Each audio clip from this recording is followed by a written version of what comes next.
Well, howdy do, buckaroos. This is Joe Leydon from Cowboys and Indians magazine.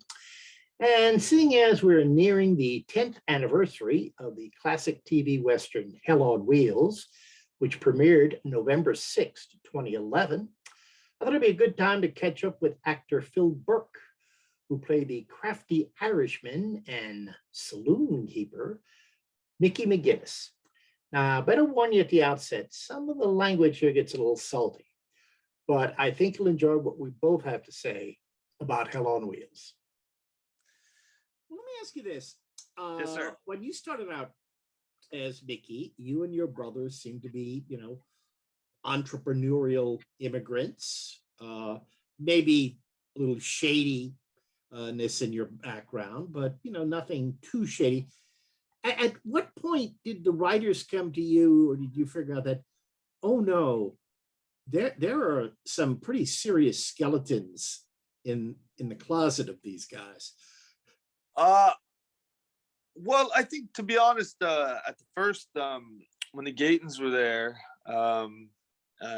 and we were dealing with that situation, myself and Ben Essler, we knew that, we went out for dinner at a place called Earl's in Calgary. It was on Stephen Avenue.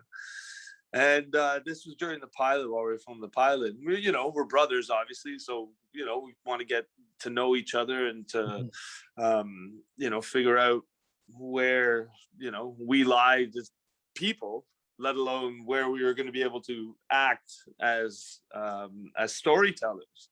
And so he kind of like we were at the bar and we're having dinner.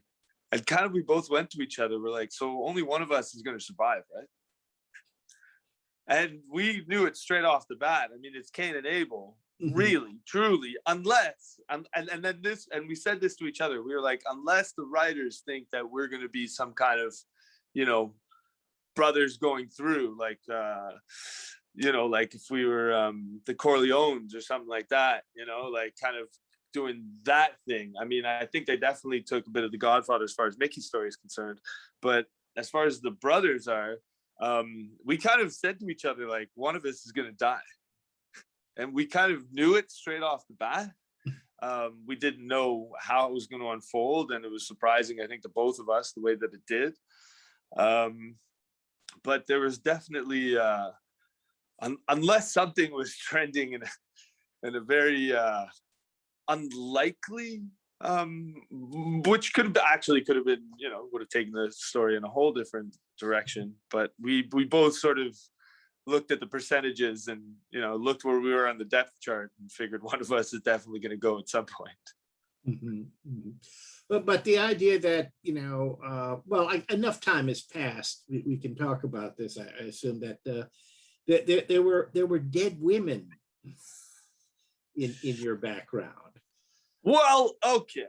So the truth of the truth, and this is the truth, is I always wanted it to go much darker. And we had conversations, especially when Ben died, when my brother died, not by my own hand, not at all. Oh no, no. But I was like, whoa, like this could be some serious stuff. Like, and I always thought that Mickey was a hell of a lot smarter than people gave him credit for, and I think that comes in later in the later seasons.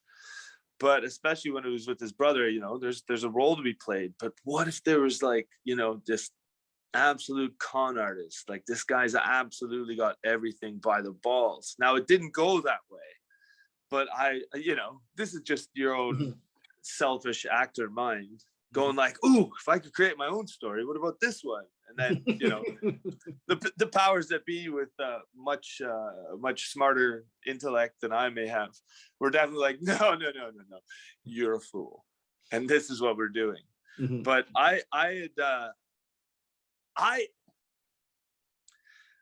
this is it. Ben was always the one. he was always the guy, and I had to bail him out. That was the whole deal. And I thought it would be like, that's sort of the way it was played.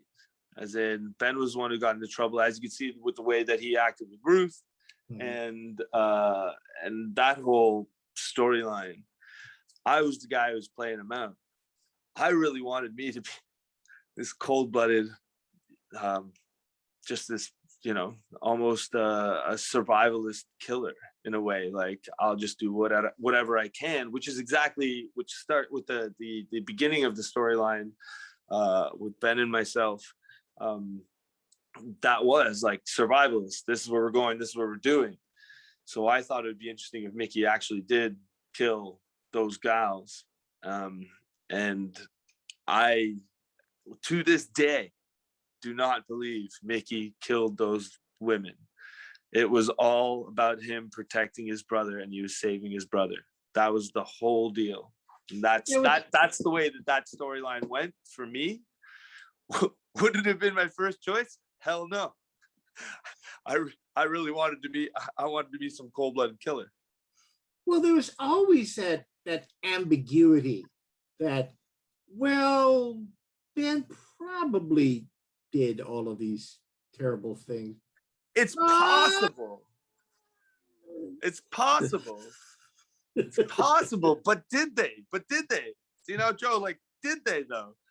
And I, like I said to you just before, if we're taking the actual story, what was written and what was given to us, in my mind, while I was playing Mickey and having the honor and the gift to play Mickey, that he saved his brother. His brother was always the bad one, and he saved him. Of course, you helped him feed an inconvenient corpse to the hogs. So, Timmy Murphy, I was talking to him the other day. Yeah, that old guy. Yeah. What are you gonna do? Yeah. It's one of those things, mate. Not gonna lie to you. I'll tell you a quick one though. Timmy almost died. Like, we were I guess enough time has passed. We give a lot of secrets. Tim almost died on set there, like, real quickly. Nothing major, but while we were setting up for when we were going to hit him, and we were going to chop him up, and they were throwing the cameras in different spaces. We were the way that the incredible art department and the set deck crew, amazing guys. And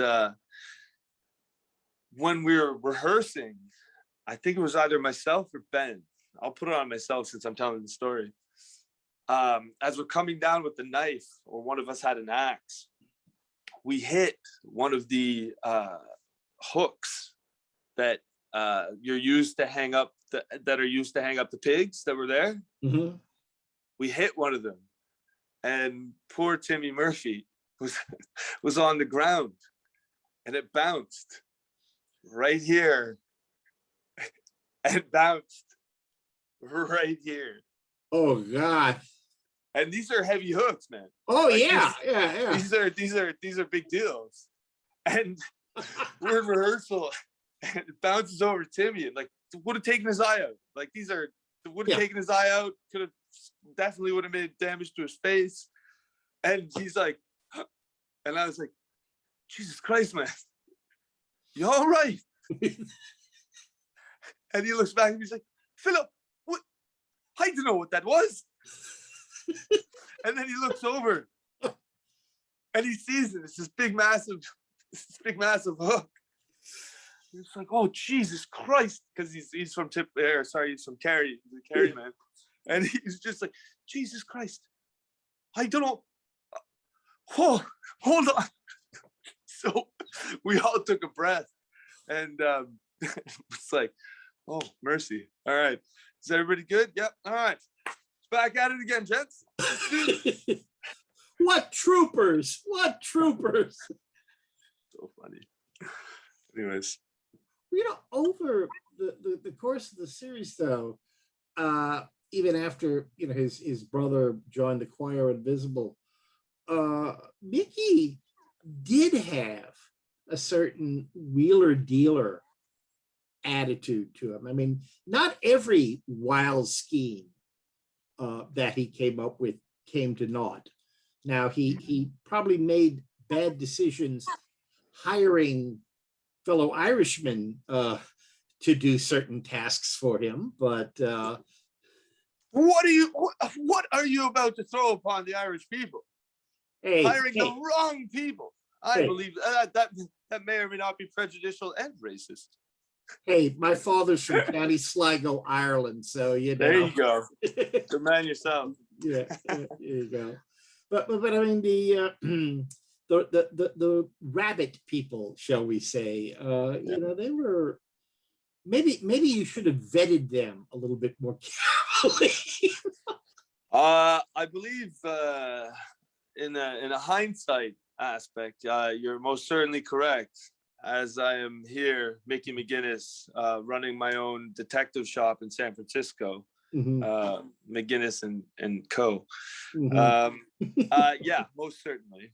I think there was also as far as the character is concerned, I suppose myself as well, there was always a way to look up to Colin Bohannon, a way of looking up to Anson. You know, as an older brother, as something that you strive to be as far as a person is. You know, I think there was something that was quite nice in the way the writers put it, and allowed a sort of, I think, a symbiotic relationship and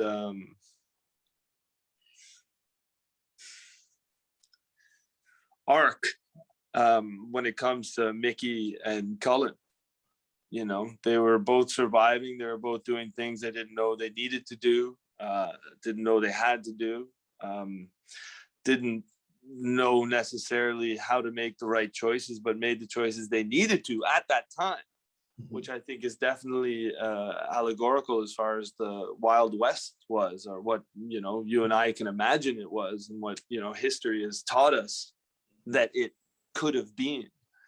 I think that survivalist mentality and that wheeling and dealing that you spoke about is just it's just that it's trying to move forward, which again completely comes back to Hell on Wheels and the story that it's telling, in the way that it's about you know, these people in a town that are building a railway to join America, to bring it as one and to allow it to become, you know, one of the greatest countries in the world.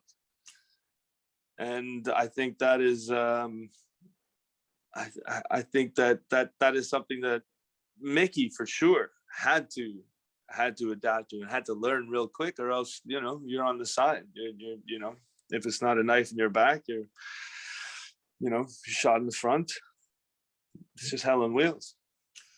You know, one of the many things that fascinated me about the show was, after a certain point, it became almost a sort of two immigrant experiences, you know, the Irish and then the Chinese, which, you know, and I don't think either immigrant experience, you know, up until Hell on Wheels, had ever really been explored to this detail in, never mind a Western, any kind of television series, any kind of American TV series that I can think of. Yeah, I mean, there are many different films that talk about the different way. I mean, you know, obviously the Irish story has been told ad nauseum, to be fair. There should be more Asian stories and about the Asian influence. You can think of some of the old spaghetti westerns and the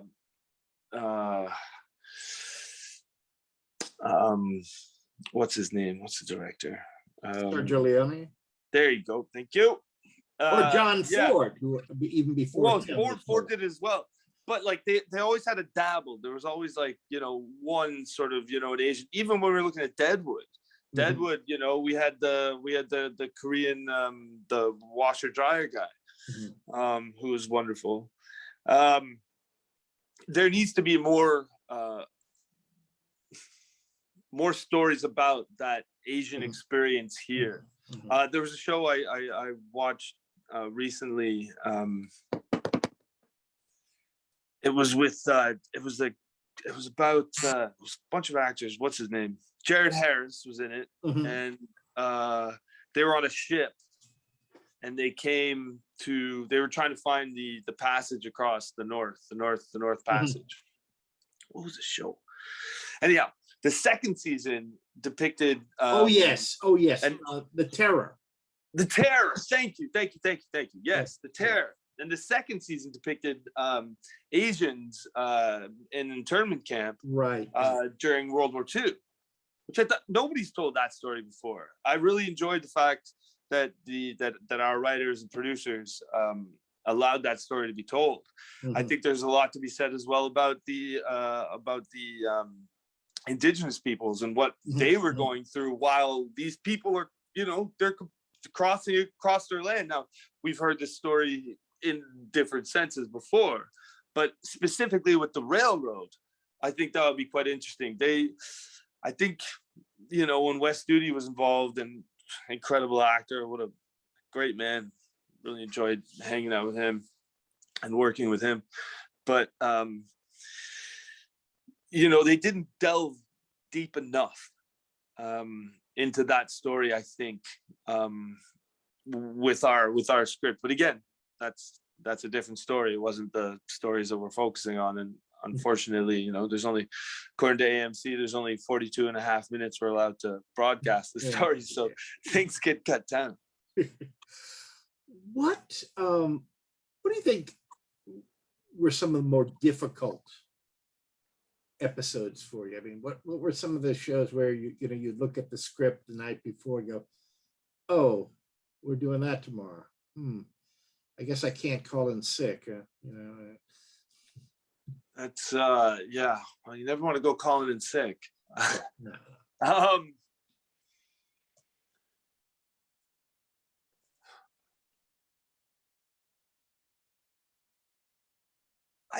For me personally, it was always the emotional scenes. Obviously, you want to prepare for and get ready for.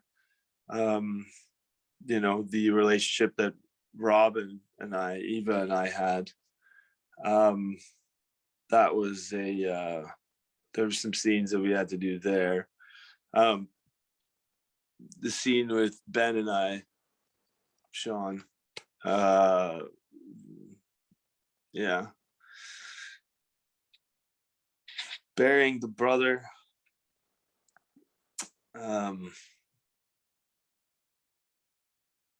No. The most difficult day was day one. The most difficult day was day one. And I had to do all my scenes and I had to sing. And I forgive you all for hearing me. But it was day one. I mean, when you can't sleep the night before, you're so excited to be with all these actors and these wonderful storytellers and to be with this wonderful group on this show that may or may not be a hit, which it turns out it was in many respects. It was the euphoria and the excitement and what transpired the hours previous days. The reason I actually got on the show and visa troubles and all this kind of thing, everything's just coming to this fore, and you have to steel yourself to somehow play this character that you got, that people hired you because they believed in you, and so you have to kind of do that with all this other ridiculousness surrounding you. And I would say, I mean, day one was most definitely the most difficult day. It was definitely day one. The rest was all brilliance and wonderful and a journey and an absolute an absolute blessing. It was it was incredible. I mean, even the emotional days, man. I'm just thinking, even just you talking, I'm thinking about things I haven't thought about for years. It was all a joy. What episode do you think you're proudest of?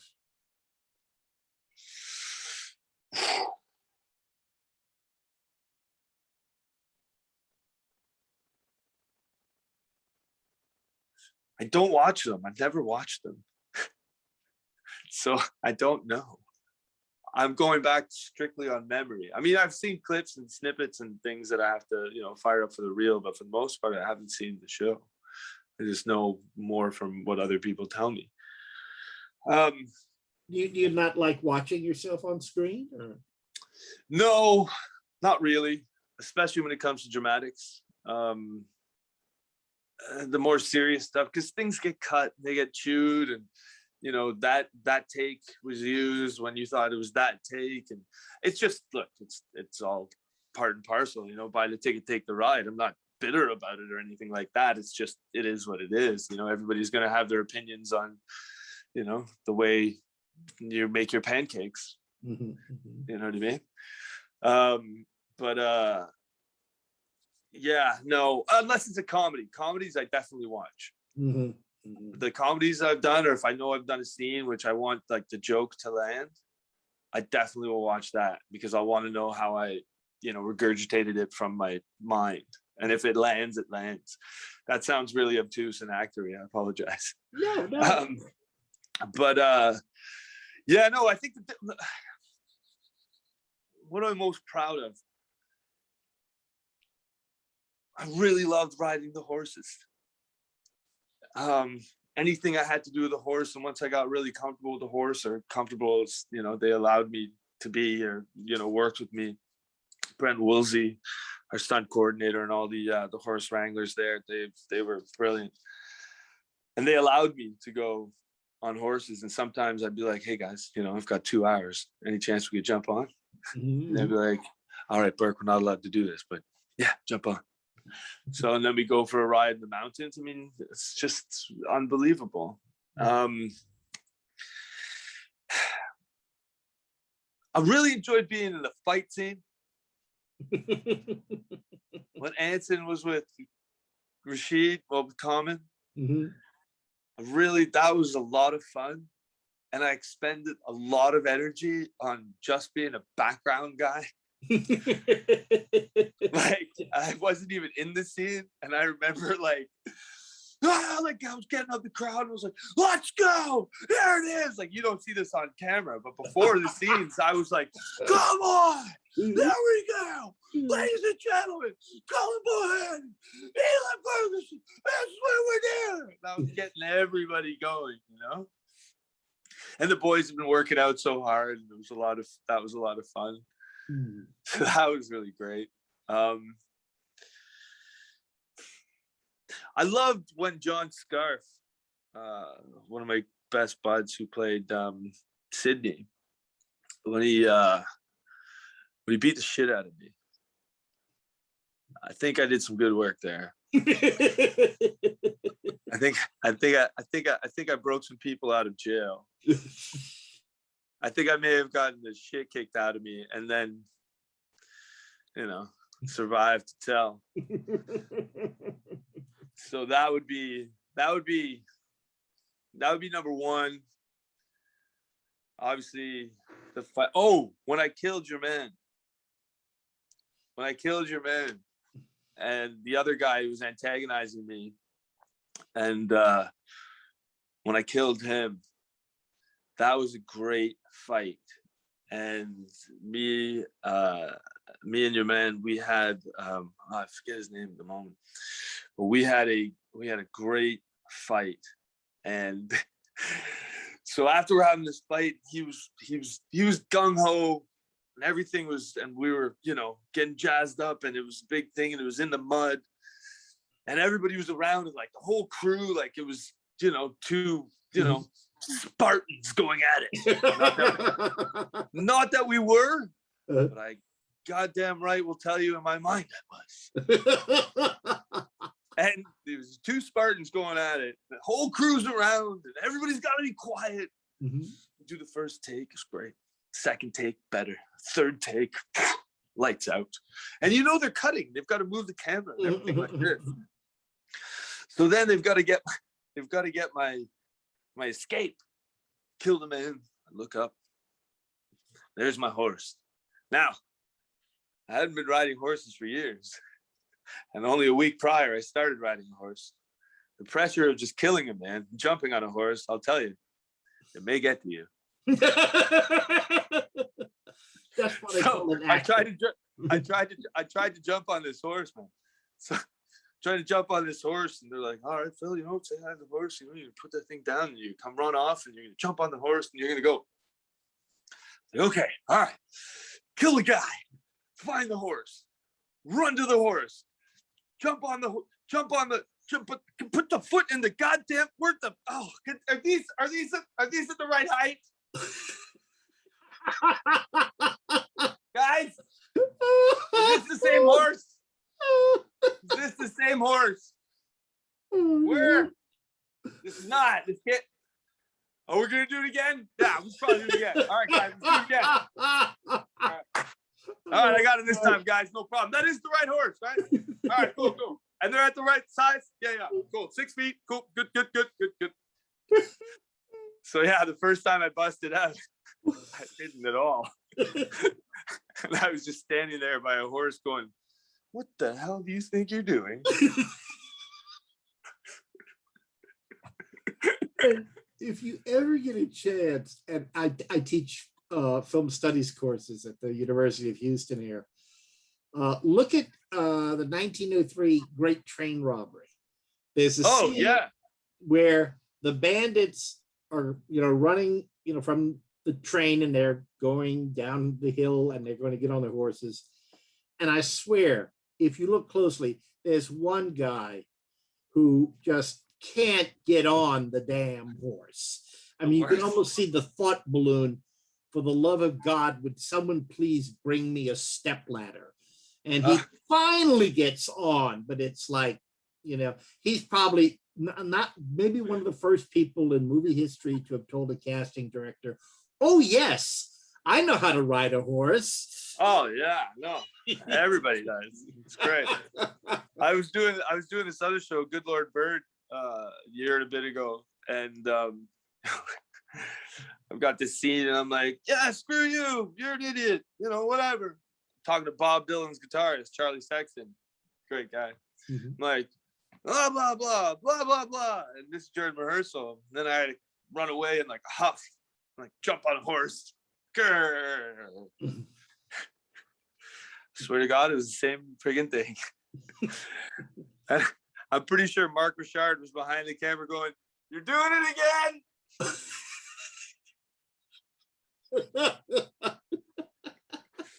And then the boys come up to me, they're like, don't grab the horn, man. Always grab the mane, because they'll come into you faster. I'm like, there you go. Then I was like, it took me how many years to learn that one? How many years was I on a Western? And I screw up in rehearsal, and now somebody goes, just grab the mane. They'll come into you faster. Like, oh, God. Oh, gosh. You live and you learn. Indeed. Look, you've been generous with your time. I got a couple more questions. Yeah, no problem. Were you a little surprised that Mickey and Ava didn't wind up together? Not necessarily as a married couple, but I mean that they would go on to the next town or the next challenge or the next scheme. Yes, absolutely. 5,000%. I remember, if I remember correctly, Robin and I was like, what? Are you kidding me? Like, we've got this great operation going. We know each other. We've had our, past. Why not? And then they dropped it on us. They dropped off that script. And I looked, and I think it was my girlfriend at the time. She looked at it first. And she was like, oh, no. And I was like, what? And she was like, you guys don't end up together. And I was like, come on. Like, no. And then I think, again, if I remember correctly, and you'll have to cross-reference Robin, and maybe this just in my mind, but old Levers, she's like, oh, thank God. And I was like, what do you mean? And she's like, no, Eva's on her own. She's going to do her own thing. That's it. That's the way to go. You know, women power and everything. And I was like, what? This, like, I'm all for female individualism and, finding the force and feeling the power. I get it. But am I not a good guy? Like, is it not me? And she's like, I love you. And I was like, oh yeah, I love you too. But like, should we maybe write the guys? Can we get them to change it? And she's like, no. She was definitely like, no, this is what I want. And I'm like, I'm not even with you, but I feel like we're separating and then divorcing. Like, why this is our whole relationship. It was like getting hit with a sack of doorknobs to the face. Really? Is Mickey that bad? Am I that bad? Well, but doesn't she have a line? I'm trying to remember where she more or less says, if we stay together, sooner or later, one of us would kill the other one. Right, but isn't that the impetus of any great relationship?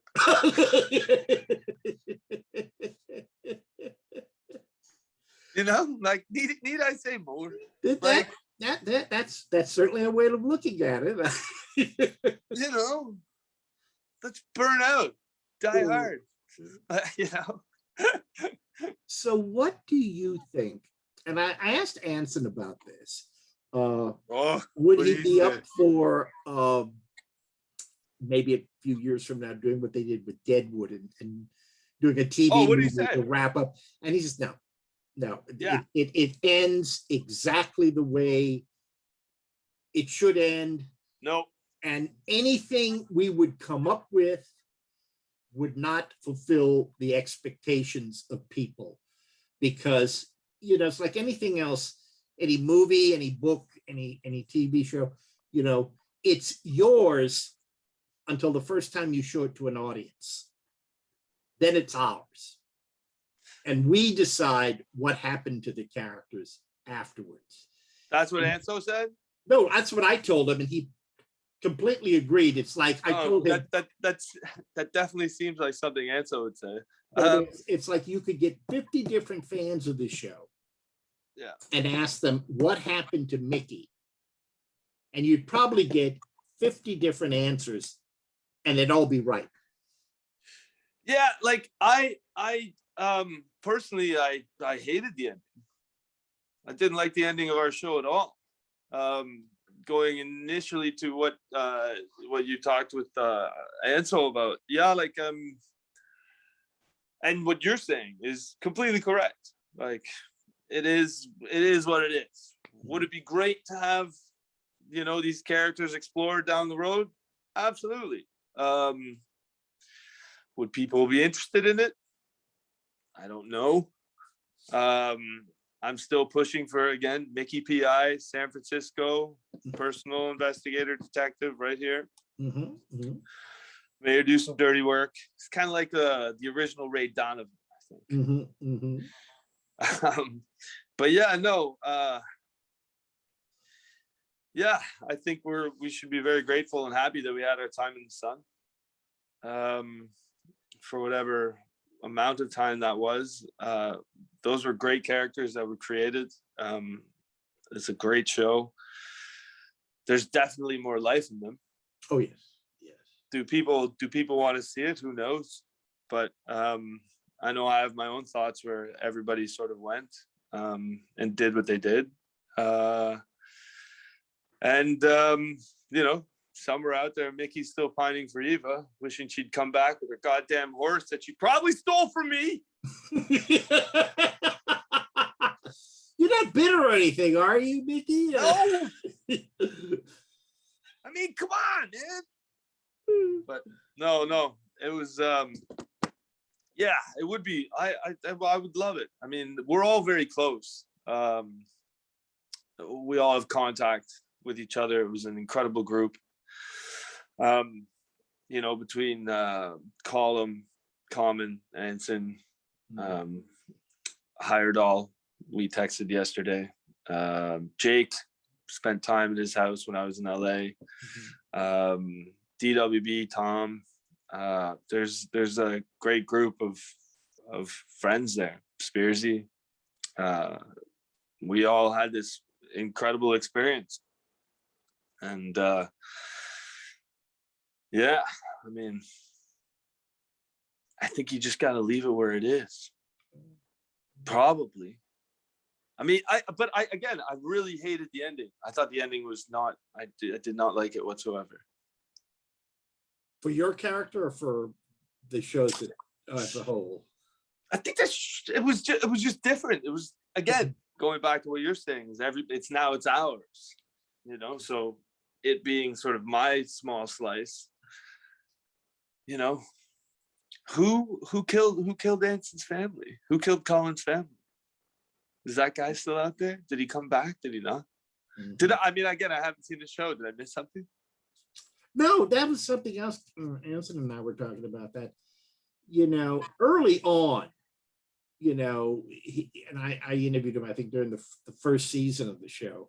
And even back then, he said, okay, there's only so much mileage we can get from a revenge story. Agreed. Hunting, you know.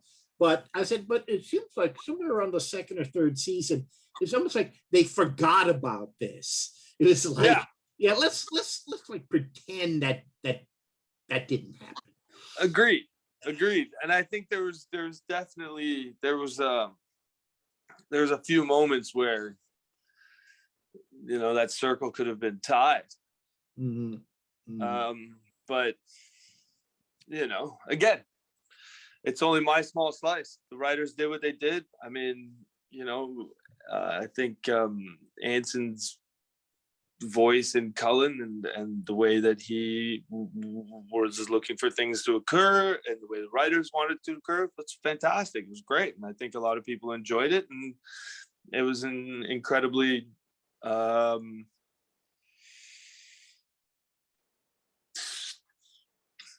not the right word. It was very traditional as far as, you know, going off and, you know, new chapter, new life.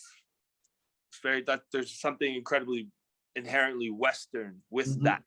And I thought it was a great choice on the writers and producers part. Was it my choice? No. But they get paid more money than I do, so there you go. There you go. Well, this has been a gas. Thank you.